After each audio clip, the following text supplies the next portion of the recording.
Friday suspense শুধুমাত্র মেডিটা legend ওয়াইটি চ্যানেলে। বাংলার ছোট গল্প দিয়ে সাজানো আজকের গল্পের নাম মৃত্যুর হাতছানি। রচনা জন কাওয়েল। গল্প পাঠে সুপর্ণা মিশ্রা। সমগ্র চরিত্রে অভিনয় দেবপ্রতিম চক্রবর্তী। শুরু হচ্ছে মৃত্যুর হাতছানি। আমার সময় ফুরিয়ে এসেছে। আজ বিকেলে, হ্যাঁ আজ বিকেলে আমি নিশ্চিত হলাম আমার সময় ফুরিয়ে এসেছে। সময় শেষ। না, সত্যি আর কোনো উপায় নেই। কখন আমি সত্যটা স্পষ্ট বুঝতে পেরেছিলাম? ছেলেটা যখন আমার কাছে এগিয়ে এলো, আমার সঙ্গে কথা বলল, তখনই আমি বুঝতে পেরেছিলাম আমার সময় ফুরিয়ে গেছে। আমি তখন বেড়াটায় হেলান দিয়ে দাঁড়িয়ে, সারাদিনের কর্মক্লান্ত সূর্যটা তিলে তিলে অদূরবর্তী সমুদ্রের বুকে একটু আগে আত্মগোপন করেছে। শেষ রক্তিম আভাটুকু নিঃশেষে মিলিয়ে গেছে। এখন শুধু চারিদিকে বিরাজ করছে ধূসর কুয়াশা। কুয়াশা ঠিক নয়, হালকা আলো আঁধারি। ঠিক এমন পরিস্থিতিতে আমি বেড়ায় গায়ে নিজের আংশিক ভার চাপিয়ে হেলান দিয়ে দাঁড়িয়েছিলাম। আমার দৃষ্টি ছিল লক্ষ্যহীন। আচমকা একটা ছেলে আমার উদাস দৃষ্টিপথে ভেসে উঠল। আমি সোৎসাহে সোজা হয়ে দাঁড়ালাম। কৌতূহলী ও অনুসন্ধিৎ সুদৃষ্টি মেলে তার দিকে তাকিয়ে রইলাম। দেখলাম সে ধীর পায়ে সমুদ্রের দিকে এগিয়ে গেল। একেবারে জলের কাছাকাছি গিয়ে থামলো, জলের দিকে চোখ রেখে ঝুঁকলো। পর মুহূর্তেই ছেলেটা ঘাড় ঘোরালো, আমার দিকে তাকালো। ছেলেটার বয়স সম্বন্ধে যে ধারণা করলাম 12 কি 13 হবে হয়তো। না, 12-13 বেশি কিছু ভাবতে পারলাম না। অনুসন্ধিৎ সুদৃষ্টি মেলে তার মুখটাকে দেখতে লাগলাম। তার মুখের বিষণ্ণতার ছাপটুকু আমার নজর এড়াল না। আরো একটা ব্যাপার যা লক্ষ্য করলাম তা হলো তার চেহারাকৃতি মোটেই আকর্ষণীয় নয়। সচকিত হয়ে তার মুখের উপর আবার দৃষ্টি নিবদ্ধ করলাম। আপন মনে বসে বসে উঠলাম, সে কাঁদছে। সত্যি তার চোখের কোণ বেয়ে অঝরে জল গড়াচ্ছে। তার মুখটা আমার পরিচিত। ছেলেটা এবার জলের ধার থেকে সরে এলো। হাতের পিঠ দিয়ে চোখ মুছতে মুছতে আমার দিকে এগোতে লাগলো। আমি নিথর ভাবে বেড়াটায় হেলান দিয়ে দাঁড়িয়ে রইলাম। ইতিমধ্যে প্রকৃতির বুকে হালকা অন্ধকার নামতে শুরু করেছে। ছেলেটা 1 পা 2 পা করে এগিয়ে আমার সামনে একেবারে মুখোমুখি এসে দাঁড়ালো। শেষবারের মতো চোখ দুটো মুছে সে শ্লেষা জড়িত কণ্ঠে বলল, এ কি আমার সঙ্গে দুর্ব্যবহার, জানোয়ারের মতো আচরণ করছে। আমি এক বিশেষ জ্ঞানের অধিকারী। সেই বিশেষ জ্ঞান সম্বল করে আমি জানতে পেরেছি ছেলেটা নির্বাক। আমি বলে চললাম, আজকে সভ্য জগতের বিজ্ঞান নির্ভর মানুষ বিশ্বাস করবে না যে আমি কিশোর বয়সে ক্ষমতা ও প্রভুত্বের লোভে অন্ধ হয়ে নিজেকে মূর্তিবান এক শয়তানের কাছে বিক্রি করে দিয়েছিলাম। আর তারই ফলে আমার মধ্যে বিশেষ জ্ঞানের সঞ্চার হয়েছে। আজ আমি আগে ভাগেই সব জানতে পারি, কিন্তু অস্বীকার করার উপায় নেই। আমি সম্পূর্ণরূপে আমার প্রভুর মুঠোর মধ্যে চলে গেছি। তার হাতের পুতুল, কেনা গোলামে পরিণত হয়েছে। আমার সম্বন্ধে চুক্তিটা যখন সম্পাদিত হয়েছিল তখন আমার প্রভু সেখানে ছিলেন না। মোদ্দা কথা, আমি দেখতে পাইনি তাকে। তিনি আদৌ সেখানে ছিলেন না বললে হয়তো বা ঠিক বলা হবে না। সত্যি বলতে কি, তিনি অন্যভাবে তার অস্তিত্বের কথা আমাকে বুঝিয়ে দিয়েছিলেন। আমি অবাক হলেও তখন সত্যকে বিশ্বাস করতে পারিনি। 25 বছর আগে সেই চুক্তিটা সম্পন্ন হয়েছিল, আর তা হয়েছিল এখানে ডাউনপোর্টের সমুদ্রের ধারে। আমি এখানে একটা স্কুলে পাঠ্যাভাস করছিলাম। আমার 12-13 বছর বয়স পর্যন্ত এখানেই পাঠ নিয়েছিলাম। ব্যাস, তারপরেই আমার জীবন সহজ সরল পথ ধরে বাঁকা পথে চলতে শুরু করলো। ঝড়ঝাপটার মধ্যে দিয়ে আমার জীবনের দিনগুলি কাটতে থাকে। তখনই আমি এখানে চলে আসতে বাধ্য হই। সেই থেকে এখানেই রয়ে গেছি। আবার আমার প্রভুর কথায় ফিরে যাচ্ছি। তিনি খুবই পরিহাস প্রিয়। তার প্রতিটা কথা ও কাজের মধ্যেই তিনি পরিহাসের সুযোগ খোঁজেন। এর কারণও যথেষ্টই, কারণ তিনি এখানেই আমাকে ক্রয় করার সৌভাগ্য আর আমার পক্ষে নিজেকে বিক্রি করার দুর্ভাগ্যের দলিলটা স্বাক্ষরিত হয়েছে। কথাটা মিথ্যে নয়। তার সব শেষ হওয়ার আগেই আমাদের নিজেদের মধ্যে প্রাচীর গড়ে উঠেছিল। আমরা পরস্পরের কাছ থেকে দূরে সরে গিয়েছিলাম। কি আমি বলবো, তার এই অবস্থার জন্য আমার উপর অপরাধের বোঝা চাপিয়ে দেওয়া যায় না। কোনো মতেই আমি দোষী নই। আর এও আমি হলফ করে বলতে পারি, অলস পথ আত্মহনন করেনি, অবশ্যই না। তবে চিকিৎসকের বিধানের প্রতি তার কিছুমাত্র আগ্রহ ছিল না, বরঞ্চ নিদারুণ উদাসীন্যই প্রকাশ্য করত, যা তার রোগ নিরাময়ের প্রধানতম অন্তরায় হয়ে দাঁড়িয়েছিল, ডেকে এনেছিল চরম পরিণতি। আমাকে ক্ষমা করবেন, আবারও পুরনো কাসুন্দি ঘাটলাম বলে আমাকে ক্ষমা করবেন। আমি বলবো, পরিস্থিতি আমাকে আবার বস্তা পচা সেই কাহিনীর অবতারণা করতে বাধ্য করেছে। আজ আপনার মুখের উপর সত্য কথা বলতে কিছুমাত্র দ্বিধা আমার নেই। সত্য গোপন না করে বলছি, আপনি স্বেচ্ছা প্রণোদিত হয়ে আমাদের দর কষাকষির দিকে ঠেলে দিয়েছেন। আর এরই ফলে আপনার পাশবিক মনোবৃত্তি আমাদের চোখের সামনে স্পষ্ট হয়ে ফুটে উঠেছে। আপনার গায়ের মেয়েকি নামাবলিটা একটা দমকা বাতাস এসে উড়িয়ে নিয়ে গেছে। ঝোলা থেকে বেরিয়ে পড়েছে বিড়াল ছানা। আপনার ভেতরের শয়তানটা বেরিয়ে গেছে সবার গোচরে। এটি তুমি জানোয়ার, সত্যি জঘন্য মনোবৃত্তির জানোয়ার, নরকের কীট তুমি। আজ আমার প্রভুর কাছ থেকে আমার ডাক এসছে, তার ডাকে আমাকে সাড়া দিতেই হবে। আমার পক্ষে চুপ করে বসে থাকা সম্ভব নয়, কিছুতেই নয়। একদিন এলস্পথ এর অকাল মৃত্যু হলো। আমি চলে এলাম ডাউন পোর্টে। আমার সহকর্মীরা, বিশেষ করে প্রধানমন্ত্রী, সত্যি খুব বিবেচক লোক ছিলেন। আশা করি তোমার অবশ্যই মনে আছে। কোন রকম অসংগত আচরণ আমার সঙ্গে তারা করেনি, এমন কোন চাপ কোনোদিনই সৃষ্টি করেনি যা আমার কাছে জুলুম বলে মনে হতে পারে। আমি ডাউন পোর্টে আসার সময় ওই ক্যাবিনেটের সদস্য ছিলাম। আমি লন্ডন ছেড়ে আসার আগে প্রধানমন্ত্রীর সঙ্গে আমার আজ বিকেলে সমুদ্র ধারে যখন ছেলেটা বেজার মুখে আমার সামনে এসে দাঁড়িয়েছিল, চোখ মুছতে মুছতে বলেছিল, এটি আমার সঙ্গে দুর্ব্যবহার, জানোয়ারের মতো আচরণ করছে, আমি তখনই ব্যাপারটা সম্বন্ধে সুস্পষ্ট একটা ধারণা করে নিয়েছিলাম। আমি কি আমার আগে সে জীবনে ফিরে যেতে পারি? না, অবশ্যই না। আমার পক্ষে আর সে জীবন ভোগ করার কিছু মাত্র উপায় নেই। কিন্তু কই, এলস্পথে এর ব্যাপারে আমি তো কোনো চুক্তি সম্পাদন করিনি। তাছাড়া চুক্তিভঙ্গের ব্যাপারে আমার দোষ যে কতটুকু তাও বুঝতে উঠতে পারিনি। আর চুক্তিভঙ্গ তো করেছেন আমার প্রভু।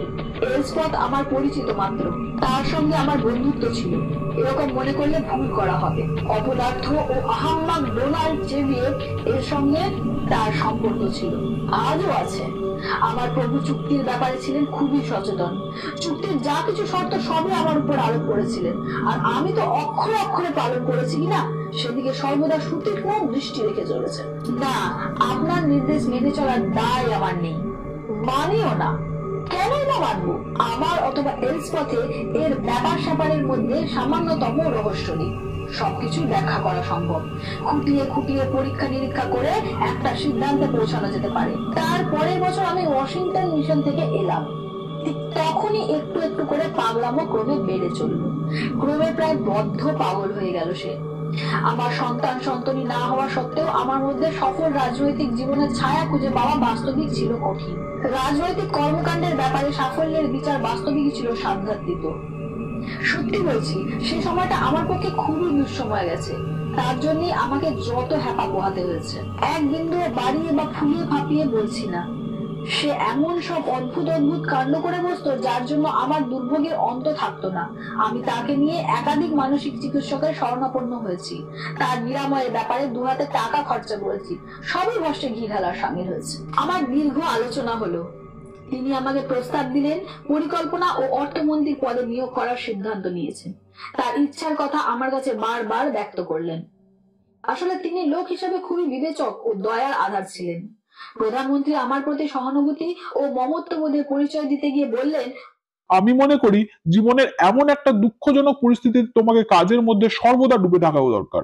তোমাকে যেসব কাজের দায়িত্ব দিচ্ছি, যদি নিয়ে ডুবে থাকো তবে দুঃখ যন্ত্রণা তোমাকে আর কুড়ে কুড়ে খেতে পারবে না। ফলে সব কিছু ভুলে মনকে হালকা রাখতে পারবে। আমি লন্ডন ছেড়ে চলে এলাম এখানে ডাউন পোর্টে। একসময় আমি এখানে কাটিয়েছিলাম ছাত্রাবস্থায়। আমি এখানকার এক অজ্ঞাত অখ্যাত ছাত্র বলেই পরিচিত ছিলাম। ছাত্রানাং অধ্যয়নং তপঃ। মূল মন্ত্রকে যে মনে প্রাণে গ্রহণ করতে পারেনি, এমন কোন ছাত্রের প্রতি কারোরই বা নজর থাকবে? আর আমি বর্তমান পেরি কাউন্সিলর। না, আবার গোড়া থেকেই শুরু করছি। সত্যি আমি ভুলে গেছি, একেবারেই ভুলে গেছি। আমি যে কথা বলতে চাচ্ছিলাম, আমি এখানে বাল্যের ও কৈশোরের দিনগুলি আমি খুবই দুঃখ কষ্টের মধ্যে দিয়ে অতিবাহিত করেছিলাম। তোমার কি বিশ্বাস? হ্যাঁ, ঠিক তাই, নিদারুণ দুঃখ যন্ত্রণার মধ্যে এখানকার দিনগুলি অতিবাহিত করতে হয়েছিল আমাকে। কিন্তু কেন যে আমাকে এমন দুর্ভোগ ভুগতে হয়েছিল আমার নিজেরই জানা ছিল না। বিশ্বাস করো, এই বিন্দু বিষয়গুলো আমি জানতাম না। তবে হ্যাঁ, আমার শিক্ষাগুরুরা ছিলেন জড়পরনাই নিষ্ঠুর। তাদের অমানবিক আচরণ সহ্য করতে আমাকে দিনের পর দিন কাটাতে হয়েছিল। সত্যি কি যে দুর্বিষহ পরিস্থিতি তা বুঝিয়ে বলা সম্ভব নয়। মজার ব্যাপার হচ্ছে, আমার নির্মম নিষ্ঠুর প্রকৃতির শিক্ষাগুরুরা ছিলেন শিক্ষকতার কাজে অযোগ্য। আমি মা বাবার থেকে বিচ্ছিন্ন হয়েছিলাম, তারা ছিলেন প্রবাসী। কাছে থাকলেও তেমন কিছু সুবিধা হতো বলে মনে হয় না, কারণ আমার দিকে নজর দেওয়ার মতো সময় তাদের ছিল না। তারা সব সময় নিজের মধ্যে ঝগড়াঝাটিতে ব্যস্ত থাকতেন, ফলে যা কিছু কর্তব্য কিছুই সম্পাদন করা তাদের পক্ষে কিছুতেই সম্ভব ছিল না। এমনকি ছুটির সময়ও তারা আদর করে আমাকে কাছে টেনে নিতে উৎসাহ হতেন না। ছুটি পড়লে পিসি আমাদের বিদ্যালয়ে হাজির হতেন। তিনি আমাদের সঙ্গে করে নিজের বাড়ি নিয়ে যেতেন। ছুটির দিনগুলি তার সান্নিধ্যে কাটাতে হতো। বিদ্যালয়ের জীবন কেন আমার কাছে অত্যন্ত দুর্বিষহ হয়ে উঠেছিল জানতে ইচ্ছে করছে, তাই না? বলছি তবে শোনো। এডি লরেন্স নামে একটা ছেলে আমার সঙ্গে পড়তো। আমার চেয়ে বয়সে বেশ বড় ছিল। সে ছিল খুবই ডানপিটে অত্যাচারী। সহপাঠীদের, বিশেষ করে আমার উপর অকারণে নির্মম অত্যাচার চালাতো। অকারণ অত্যাচার কাহার তক সহ্য করা যায়? কিন্তু অসহায়ভাবে সবকিছু সহ্য করা ছাড়া উপায়ও ছিল না। আমার সহপাঠী এডি লরেন্সের অত্যাচারের ধরন ধারণের কিছু আভাস দিচ্ছি। অকারণে আমার দিকে তাকিয়ে এমন বিশ্রী ভঙ্গিমায় নাক ছিটকাতো, যা সহ্য করা একেবারেই অসম্ভব ছিল আমার কাছে। এতে আমি সত্যি যার পরনাই অপমান বোধ করতাম। এসব তুমি শোনোনি, হয়তো কিছু কিছু শুনেও থাকতে পারো। তার অত্যাচার যখন চরমে উঠেছিল, তখন একদিন অতি বিনয়ের সঙ্গে তাকে বলেছিলাম, ভাই এডি, তোমার কাছে অনুরোধ রাখছি, আমার দিকে তাকিয়ে হেসো না, আমাকে নিয়ে এমন নির্মম পরিহাস করো না। বিদ্যালয়ে এডি আমার মুখে এরকম অনুরোধ শুনেও অসম্ভব জরুরির মতো দাঁত বের করে আরো বেশি হাসাহাসির মধ্যে দিয়ে আমাকে চূড়ান্ত বিদ্রুপ করতেও দ্বিধা করলো না। তুমি আমার কথা কতখানি বিশ্বাস করবে জানি না, এডি আমাকে আত্মিক এবং নৈতিক উভয় প্রকারেই একবার অতিষ্ঠ করে তুলেছিল। মোদ্দা কথা, আমাকে একেবারে শেষ করে দিয়েছিল। আরো অনেকেই তো ছিল, কিন্তু আমাকে নিয়ে মস্করা করাতে ছিল তার সবচেয়ে বেশি আনন্দ। শত চেষ্টা করেও আমি ভেবে পাইনি আমাকে এইভাবে অপমান করে নাজেহাল করে তার এমন কি লাভ হলো। তার উদ্ভট রসিকতার দু একটা নমুনা দিয়েছি। ব্যাপারটা বুঝতে তোমার কিছু সুবিধা হলেও হতে পারে। সে অহেতুক উঁচুতে ওঠার জন্য পিড়াপিড়ি করত। আমি অনন্যপায় হয়ে তার আদেশ পালন করতাম। পর মুহূর্তে সেখান থেকে লাভ দিতে বলতো। তার খেয়ালিপনার কথাটা একবারটি ভেবে দেখো। আরো শুনবে, আমার চেহারা নিয়ে যেভাবে মন্তব্য করতো, তা শুনলে যে কেউ রেগে কাঁই হয়েছে। এত কিছু সত্ত্বেও এই জায়গা আমাকে আকর্ষণ করে বলে খুবই অবাক হচ্ছে, তাই না? ঠিকই, খুবই সত্যি কথা, অবাক হওয়ার মতো কথাই বলে। তারপর কি হলো বলছি শোনো। প্রধানমন্ত্রীর প্রতিশ্রুতি অনুযায়ী আমি যখন আবার এখানে এসে হাজির হয়েছিলাম, তখন আমি নিজেকে একজন বিজয়ী বীর মনে করেছিলাম। সত্যি বিশ্বাস করো, আমি উল্লাসিত হয়ে সেদিন আপন মনে বলে উঠেছিলাম, আজ আমি বিজয়ী বীর। আমার অতীতকে জয় করতে সক্ষম হয়েছে। আরো মনে হলো আমার অতীত যেন হামাগুড়ি দিয়ে আমার সামনে হাজির হয়েছে। কেন? অতীত আমার সঙ্গে দেখা করে কানে কানে আমাকে বলে গেল আমি কোত্থেকে এসেছি আর যাবই বা কোথায়। কিন্তু কোথা থেকে? আমি নাকি নরক থেকে এখানে হাজির হয়েছি। এবার এখানকার পাঠ চুকিয়ে আবার আমার স্থান নরকেই চলে যাব। আমি তন্নিত হয়ে গেলাম। আর আমি এখন এখানে সমুদ্রের ধারে দাঁড়িয়ে রয়েছি। আমার চোখের সামনে একটু একটু করে সন্ধ্যার অন্ধকার নেমে আসছে। প্রকৃতির বুকে ধূসর ছায়া, আর আমার মাথার উপরের আকাশটা বিবর্ণ। সবকিছুর মধ্যে অশুভ সঙ্গী। এই যে এক ফালি রাস্তা এঁকে বেঁকে শহরের দিকে চলে গেছে, সেটা ধরেই ছোট্ট সে ছেলেটা আমার কাছে এসেছে। তার কচি মুখটায় সহজ সরল মনের ছাপ সুস্পষ্ট। তার মধ্যে এমন একটা ভাব আমি লক্ষ্য করলাম, সে যেন আমাকে চেনে। আমার সঙ্গে তার দীর্ঘদিনের পরিচয়। আর কে যেন তাকে আমার কাছে পাঠিয়েছে। বলে দিয়েছে আমাকে সঙ্গে করে নিয়ে যেতে। সে আদেশ পালন করতেই সে এখন আমার মুখোমুখি দাঁড়িয়ে। বিষণ্ণ মুখে সে বলল, আমাদের বিদ্যালয়ে একটা নতুন ছেলে এসে ভিড়েছে। আমি বিস্ময় মাখানো দৃষ্টিতে তার মুখের দিকে নীরবে তাকিয়ে রইলাম। এডি লরেন্স। আমার চোখের তারায় অধিকতর বিস্ময়ের ছাপ ফুটে উঠল। এডি আমার চেয়ে বয়সে বড়, তার স্বভাব সত্যি বিশ্রী। আমার উপর জঘন্য সব অত্যাচার করে, একেবারে অতিষ্ঠ করে তুলেছে। আমি আর মুখ না খুলে পারলাম না। বিস্ময়ের ঘোর কাটিয়ে জিজ্ঞেস করলাম, কি নাম তোমার? ছোট্ট ছেলেটা মৃদু হাসির রেখা ফুটিয়ে তুলে বলল, টমাস, টমাস এলভিন। হঠাৎ এক ঝলক আলো এসে পড়লো। সত্যি অভাবনীয় ব্যাপার। আলোয় উদ্ভাসিত তার মুখের দিকে অনুসন্ধিৎসু দৃষ্টি মেরে তাকাতেই আমি যন্ত্রচালিতের মতো সোজা হয়ে দাঁড়িয়ে পড়লাম। আমার সর্বাঙ্গ কেমন যেন অপ্রত্যাশিত শিহরণ খেলে গেল। শিরায় শিরায় রক্তের গতি হলো দ্রুততর। বুকের মধ্যে নিরবিচ্ছিন্ন ধুকপুকানি। আমি অপলক চোখে আমার মুখোমুখি দাঁড়িয়ে থাকা ছেলেটার নাক, মুখ, চোখ সবকিছু খুঁটিয়ে খুঁটিয়ে দেখতে লাগলাম। আশ্চর্য ব্যাপার, আমার ছেলেবেলাটা মুক্তমতার কাঁধের উপর বসিয়ে দেওয়া হয়েছে। এক বিন্দু বাড়িয়ে বলছি না। Tom Elvin. হ্যাঁ, টম এলভিনকে তার অত্যাচারী প্রভু আমার কাছে পাঠিয়ে দিয়েছে। সে এখন আমার সামনে একেবারে মুখোমুখি দাঁড়িয়ে। আমি টমাস এলভিন, সম্মানীয় প্রিভি কাউন্সিলর টমাস এলভিন। আমি ছেলেটাকে বললাম, তোমার বিদ্যালয়ে আমাকে একবারটি নিয়ে যাবে কি? উচ্ছ্বসিত হয়ে সে ঘাড় কাত করলো। আগের মতোই সুরলো কণ্ঠে বলল, যাবে আমাদের বিদ্যালয়ে? যাবো। তুমি কি আমাকে পথ দেখিয়ে নিয়ে চলো? যাবো, অবশ্যই নিয়ে যাব। আমি ছেলেটার সঙ্গে তার বিদ্যালয়ে গেলাম। অবাক হতেই হলো, একবার মাত্র চোখ বুলিয়ে বুঝে নিলাম এটা আমারই বিদ্যালয়। একসময় আমি এখানেই পাঠ্যাভ্যাস করেছিলাম। আমি অবাক বিস্ময়ে ভাবতে লাগলাম, এখানে ডাউনপোর্টে আমি কেন এসেছি? সমুদ্রের ধারে এমন কি দরকার ছিল, তাই না? কারণ একটা অবশ্যই আছে, কিন্তু আত্মকলহের কাছে নিজেদের দলাদলির কথা তার কাছে ব্যক্ত করতে আমার বিবেকে বাধছে। ইচ্ছা থাকলেও আমার পক্ষে বলা সম্ভব না। আমি যে এখনো দলের একজন সদস্য। দলের মধ্যে থেকে দলের কাজকর্ম নিয়ে সমালোচনা করা কোনো সদস্যেরই অধিকার নেই, উচিত না। তাই দলের একজন সদস্য ও নিষ্ঠাবান কর্মী হয়ে আমি কি করে দলের কর্মকাজের সমালোচনা করব? অধিকার বহির্ভূত কাজ করার অর্থই গর্হিত কাজে লিপ্ত হওয়া।